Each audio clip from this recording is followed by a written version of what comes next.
Modus arcuri emas majikan 16 miliar di Lumajang, sewa dukun santet. Bak pagar makan tanaman, itulah gambaran tak terpuji yang dilakukan Soliha, 24 dan 2 rekannya. Warga Kecamatan Tempeh, Kabupaten Lumajang, Jawa Timur, harus berurusan dengan polisi. Asisten rumah tangga ART ini kedapatan mencuri emas batangan milik majikannya dengan bobot total 10 kg atau setara dengan 16 miliar. Perbuatan Soliha dilakukan tidak sendirian. Ia mengajak tukang kebun majikannya, Hoirul Anam 37, serta seorang tetangganya, Sukarno Jayadiatma, 53, untuk melancarkan rencana pencurian yang berlangsung selama 3 bulan sejak September tahun 2024. Menurut Kapolres Lumajang, AKBP Alex Sandi Siregar, Soliha menggunakan modus menduplikasi kunci lemari dan brankas tempat majikannya menyimpan emas.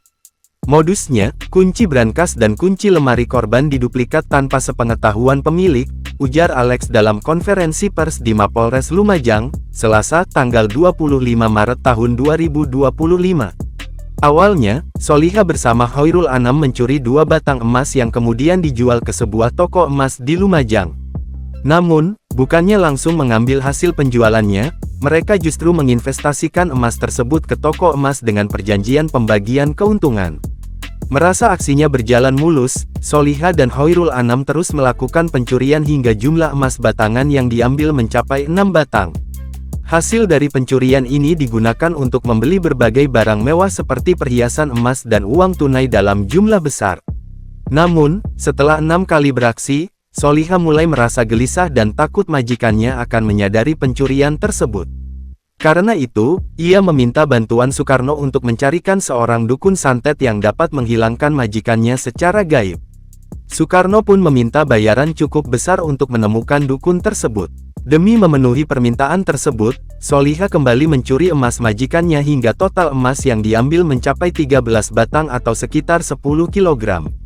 Karena majikannya tidak meninggal dunia setelah disantet, dukun meminta tambahan uang. Hal ini membuat Soliha kembali mencuri emas hingga totalnya mencapai 13 batang, jelas Alex. Setelah mengungkap kasus ini, polisi berhasil menangkap ketiga tersangka dan mengamankan berbagai barang bukti. Di antara barang bukti yang disita adalah 4 keping emas batangan, perhiasan emas, uang tunai, speaker, serta 7 unit mobil hasil dari kejahatan tersebut. Akibat perbuatannya, Soliha, Hoirul Anam, dan Sukarno kini harus menghadapi jerat hukum. Ketiganya dijerat dengan pasal 363 KUHP tentang pencurian dengan pemberatan yang ancaman hukumannya maksimal 7 tahun penjara.